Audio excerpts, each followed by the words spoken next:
now. Okay, so so good evening, everybody, and good evening to Joy Rhoades.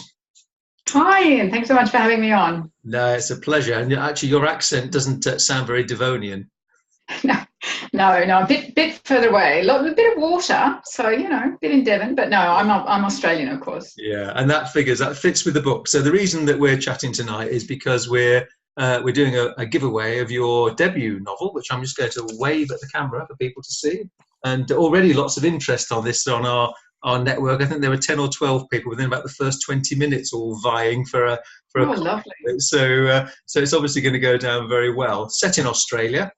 But perhaps can we start by you just telling us a little bit about the book and how you came to write it? Yeah, no, absolutely. So the lovely cover, and you've shown it as well. I really like the cover. So this is a special cover for the UK. It came out first in Australia, which of course is where I'm from, and it is very loosely based, a novel of course, but it's very loosely based on my grandmother's life, aspects of my grandmother's life. So it's a young woman on a sheep place, a remote sheep station in northwestern New South Wales. And she has to deal with a whole variety of different issues. She has a father who's very ill. Her husband is away fighting in the war. It's set at the end of 1945, really right on the cusp of the end of the war. And she has to move from being a lady, which is all she's ever been raised to be, really to save the farm. And into that mix also are 2 Italian prisoners of war who've been placed on the farm as unguarded labourers. And she has to manage the racism around them because there is some of that. She's very afraid at the beginning because they are unguarded and they are effectively, they're the other side, if you like, even though Italy has changed sides. But it's really the story of one young woman's fight to save her farm. Yeah, so maybe we'll come back to your grandmother in a minute because I was interested and a bit intrigued by reading that about you and your family. But setting it right at the end of the war was interesting. I mean, you've got prisoners of war, and obviously that's a key part of the book. But wondered why it was right at the end of the war that you set it rather than earlier. So it was partly driven by history. I did a lot of historical research, and when I say we, my grandmother had Italian prisoners of war on her family's sheep place through the war. And Italy, of course, didn't change sides till the middle of 1943. And what we'll call the control centres for Italian POWs were not set up in Australian country towns until after that. So it had to be really at least the second half of the war and perhaps a bit beyond that. I also wanted to bring in the end of the war because that was fairly cataclysmic for its impact on small communities, almost as cataclysmic as the war itself. So it was dictated largely by history and partly by drought, because there was an enormous drought that ran from sort of 1939 through to the end of 45, early 46, that ran right along the eastern coast of Australia. So I wanted poor Kate to be, my main character, Kate, to be suffering from that drought as well. So it was sort of a variety of weather and historical factors that meant it had to cover that period if I could possibly swing it. Yeah, it's interesting. And of course, I mean, Kate came by, or her family came by the farm, the scale of the farm, partly by buying up land from other landowners who'd suffered drought and control of water. So and that was the way things worked at that time. I think so. I think Kate's father is a soldier settler, and he got his first block of land. He served in the First War, and he got that first block of land coming back from the First War. Many soldier settlers in Australia unfortunately failed. In fact, most did. Unfortunately, the plots of land were too small.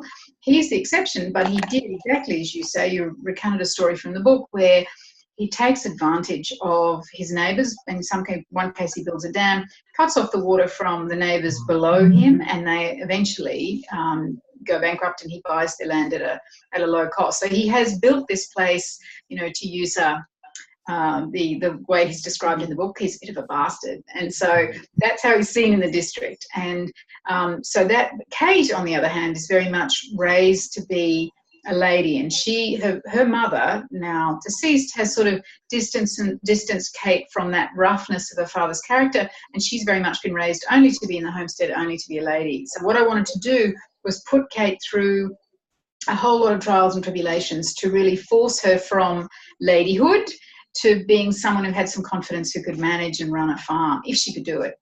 Yeah, I thought it was quite a feminist book, actually, in many ways. I mean, on the back of the book, it talks about feisty. It's interesting how strong female characters are always described as It's feisty. Isn't feisty, it? I But, know. I have to say, I'm not a big fan of the word feisty. It's yeah, like bossy, right? It's like, yeah, go enough yeah, already. yeah, But no, it is. I think it is a feminist book. But the trick for me was to make sure that it was authentic, yeah. because young women of this era and even older women in 1945 didn't have a lot of agency at all. And the trick for me was to get into Kate's head and to try to understand what it must have been like to have so few choices and to have Mm, such a circumscribed role mm. set by everybody. Everybody, that's what they expected. So that was a real challenge to make her authentic. Yeah, and of course, as her father's health fails, the working hands on the farm sort of take a much stronger role, and then she has only the Woolgrowers Companion to guide her. And do you want to say a little bit about the Woolgrowers Companion, the Sure. title, and what that was all So, about? yes, absolutely. So it was an idea I had fairly late in the day, but I'm a great fan of that wonderful book, The Shipping News. Oh yeah, And, and the crew. Yeah, and you probably remember at the beginning of each chapter, she takes a quote, a piece from a real book, the Book of Knots, yeah, and nautical knots. And of course, the knot reflects what is coming in the chapter in some way, whether it's a knot for extremely stormy conditions or some kind of knot, if you've had a breakage or something. She very cleverly ties it to the chapter. And it occurred to me, I could write a guide to wool growing, a Victorian guide to wool growing, Victorian in the sense of, early 19th century, and I could use that to reflect on the chapter itself. mm, And by the end of the book, I'd learned a lot about sheep. I mean, nothing like a real sheep grower, but, a lot more than I knew when I started. And I also love Victorian literature, that beautiful, cumbersome, complex, rich, convoluted language. And so I thought, I could put them together and come up with a guide to sheep growing, which would help me reflect on what was coming in the chapter. And it meant that I could talk about things that I couldn't really talk about much more directly in the chapter itself. So I could talk about breeding and bloodlines and weaknesses and all sorts of things that I felt would have been too heavy-handed to come straight at in the book. So it was great fun. And what I did was I at the top of each chapter, there's a quote, and then it says, the Woolgrowers Companion, 1906. And the 1906 is because that's the year of my grandmother's birth. So it was a little acknowledgement of her. But the lovely part is a lot of readers have assumed it's a real book and gone looking for it. And I had actually kind of a sheep man in Australia come up to me at an event and say, I live in London, of course, and have done for a long time. And I went out to Australia for the launch, and he came up and said, I couldn't find it, but I did find, he found one which I think was published in something like 1925. And he said to me, but I couldn't find yours. And I'm like, well, there's a reason for that, right? I wrote it. So I felt it was a bit of an acknowledgement of lovely Annie Prue and her just marvellous writing, and a little bit of an acknowledgement to my dear grandma. And also, frankly, it was a way to convey some of this sheep information that I wasn't able to put in the book elsewhere and tie it into the themes that would be coming out in that particular chapter. So it was great fun, to be honest with you. Well, do you know what? I assumed it was real as well. I hadn't realised. I love it when people do. I mean, I know I'm in Devon, and there's lots of sheep farmers around in Devon, but I'm not one of them. So I didn't have a clue that it wasn't. I just assumed that it was a real book that you'd married into the story. So isn't that fascinating? I'm thrilled. I mean, it was fun.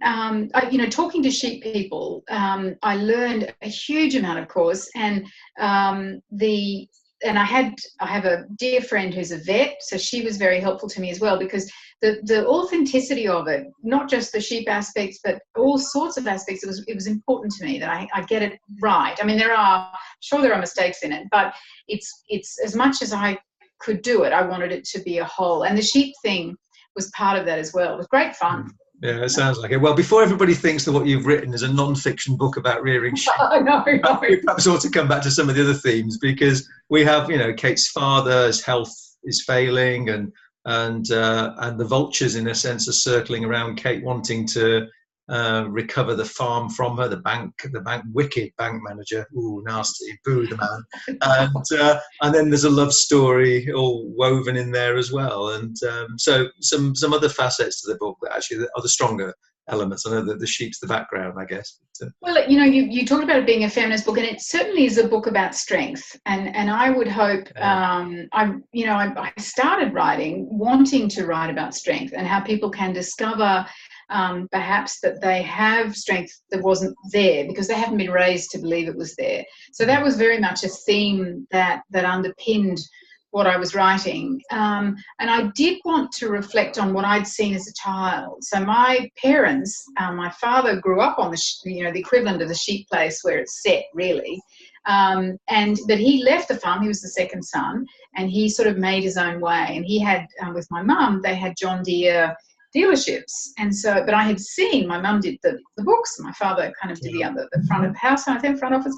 And I saw with my mother the way some graziers and some farmers would deal with her in a less respectful way than with my father. It was a tiny fraction of people, but there was a noticeable sort of a difference. And so I very much wanted to build that in, because you imagine if that was my mother in the 70s and the 80s and the 90s, they had worked for a very long time, then 1945 in northwestern New South Wales would have just been incredibly difficult. And I spoke to some academics and who've looked at this idea of women in farming, women in grazing, and not surprisingly, it's been an area that's been slow to change. So I knew I was onto something. I'd seen it with my own mum. I'd seen it with my grandmother to some extent. And so that theme of how do you handle this assumption that you can't do something that you must do, and that is a kind of a universal theme, whether you're a woman or you're a young person or whatever it is. Everyone probably at some point in their lives, some of us for all of our lives, carry this this reflection by society that we can't do certain things. And so and that's a very powerful thing. So I wanted to show how under enough pressure poor Kate can overcome all this belief that's been thrown at her all her young life. It is feminist in some respects because it's about Kate trying to find her strength, but that of course is a term that she wouldn't have known or understood. But I also wanted to look at racism. So on the place is a young Aboriginal girl called Daisy, who's 14, and Kate is Kate's charge almost. She's responsible for Daisy. Daisy's been placed on the place as part of a sort of an indentured servitude. So she's gone through the domestic training home for girls in the little town. There were 2 of those training homes in New South Wales at the time. I've placed one fictionally in my fictional town of Longhope, and she's come to Kate to work as a servant, as a domestic in the homestead. And so I wanted to look at that relationship and that dynamic, because Kate and Daisy are the only women on the place, surrounded by men, and much, much younger than all the men, and much less power, frankly. So without giving the game away, there are events which, as you know, impact both Kate and Daisy, and decisions have to be taken. And I wanted to examine the process around Indigenous girls at that time, because she is a girl at 14, and also the attitudes, and I could of course look at racism not just through the prism of Daisy and Kate and the community, but also the Italian POWs, because they were incredibly exotic and very much othered as well. So I wanted to look at that. I'd grown up in the bush. I'd grown up in Western Queensland, and so I had seen aspects of that, and I wanted very much for my little town to be authentic. And so there were lots of things I wanted to bring in. At the end of the day, I just wanted a cracking story. You know what I mean? I felt I had duties. I really do feel a sense of responsibility when writing about Aboriginal people. And I was very fortunate. I got a lot of guidance and advice. And that, firstly, I learned a huge amount. I feel almost ashamed about what I didn't know. And the more I learned, the more convinced I was these were aspects of my story that had to be in there. It would be almost disrespectful and certainly inauthentic not to have Aboriginal characters doing what they would have done in their, I've got Aboriginal stockmen, I have Daisy. So, and also I hope I hope that I've reflected their lives in a way which is authentic. And certainly I had a wonderful, one of my advisors is a wonderful woman called Kerry Reid Gilbert, who's a poet and an activist, and she guided me throughout and was hugely helpful and taught me, continues to teach me. She's helping me with the sequel. So long answer to a short question, but there was a lot of things I wanted to bring in. I wanted it to be quite a full world, you know, as complex and detailed as our worlds are.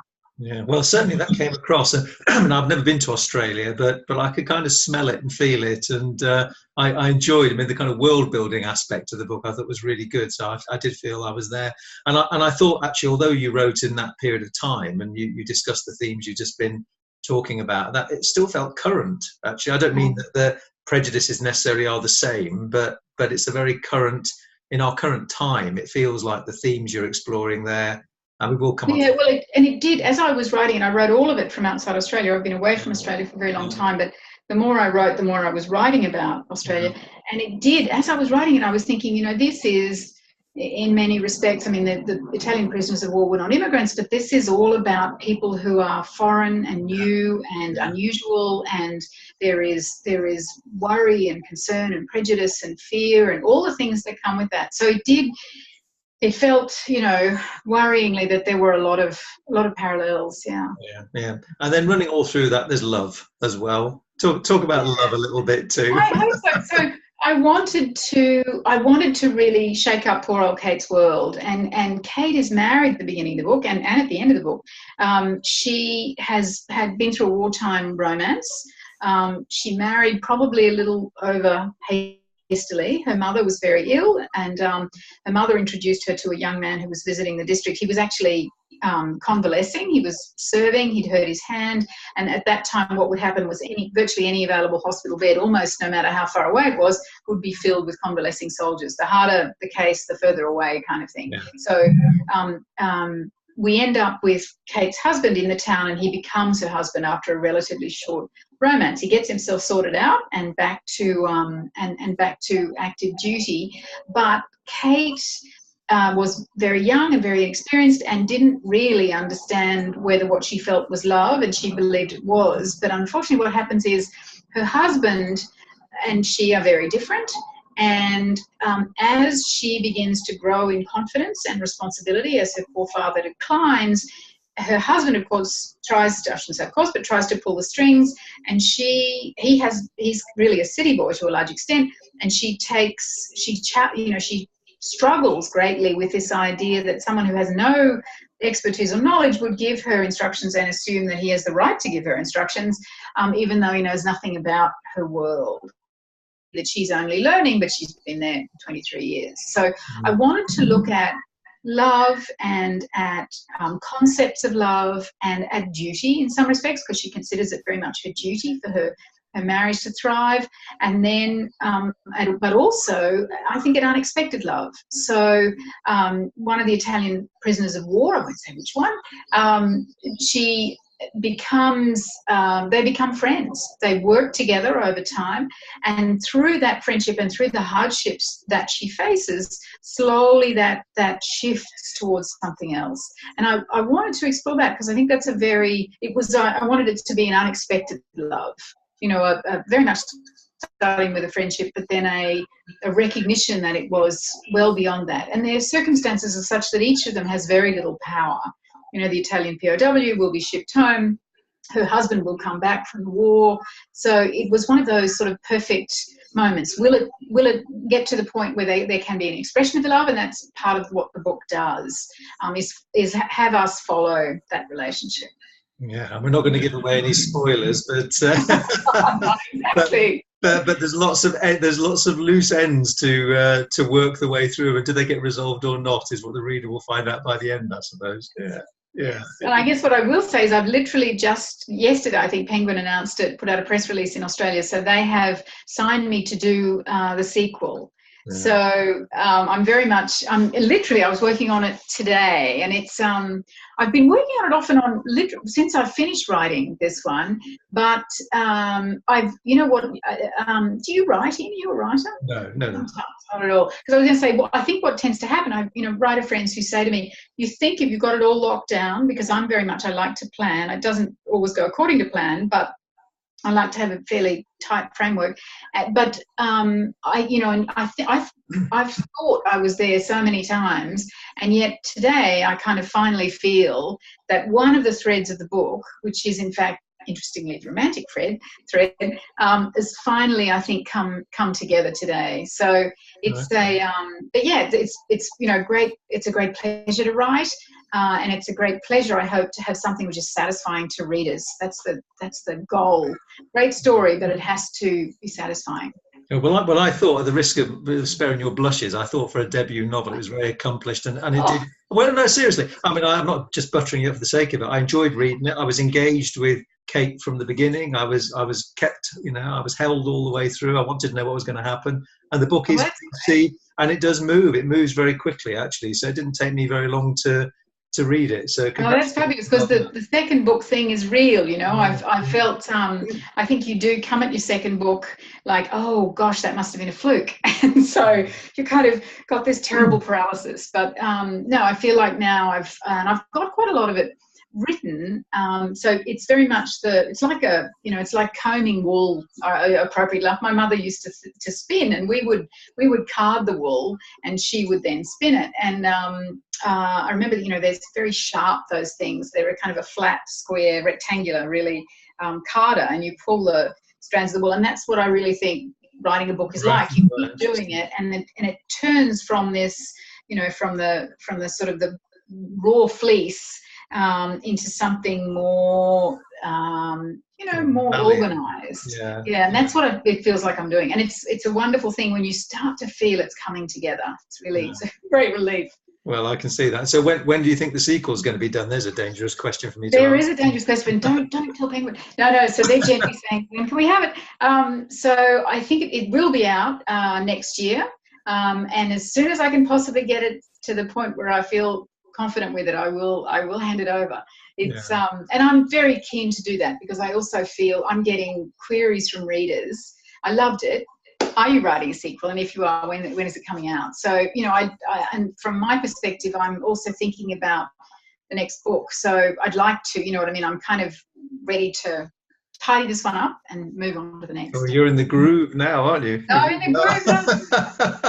I hope so. I'm conscious we're getting a bit short on time, but I mean, you mentioned a few important people along the way there, including your grandmother. I think it was obviously an important part of what led to the book in the first place, I guess, from what I've read about your biography. I mean, she was an important character in your life, but maybe a word about her and there's some of the other people that have been influential and supportive. Absolutely. So she was born in 1906 and really spent almost all of her 102 years. She lived a very long life on that place. Yes, until I think the last 6 months of her life, she moved into town to sort of a hospice type thing. Right. And she was most unhappy about that, as you can imagine. Yeah. But she was, I've tried to tap into what I grew up with, which is those wonderful bushwomen. I suspect it's kind of country women generally. It doesn't matter where you are in the world, which is there's a strength and a resilience and a kindness and usually a massive sense of humour quietly hidden away. So that was very much Granny. And I wanted that. The other funny thing was, they were in the middle of nowhere, but she had a very formal cottage. She moved from the homestead down to the cottage, and then my uncle moved into the homestead, and so on. The usual. And but her cottage was really very English, and so it was funny because you could hear they moved from sheep to cattle, and you could hear that Black Angus. This deep sort of braying of the Black Angus, but her inside she would be playing opera. She was and reading history. She loved history. So that I wanted to capture that great formality and respect for standards, but in a not in a way which was I didn't find it off-putting. It wasn't sort of done to make people feel bad. It was done because that was the way things were done. And so, I wanted to reflect the kindness in those country women, and I hope I've done that. Not just my grandmother, but so many of the women I grew up with. My mother, my mum's friends.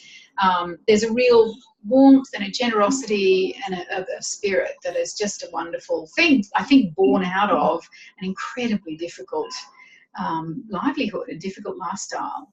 Love of the land, invariably love of flora and fauna, great caring for the land, but hugely difficult, tough life. So all of that really is I wanted to catch in there. And then in terms of other people who've been important to the novel, lovely Bev Cousins is my editor in Sydney, an English woman but transplanted to Sydney. She was wonderfully helpful.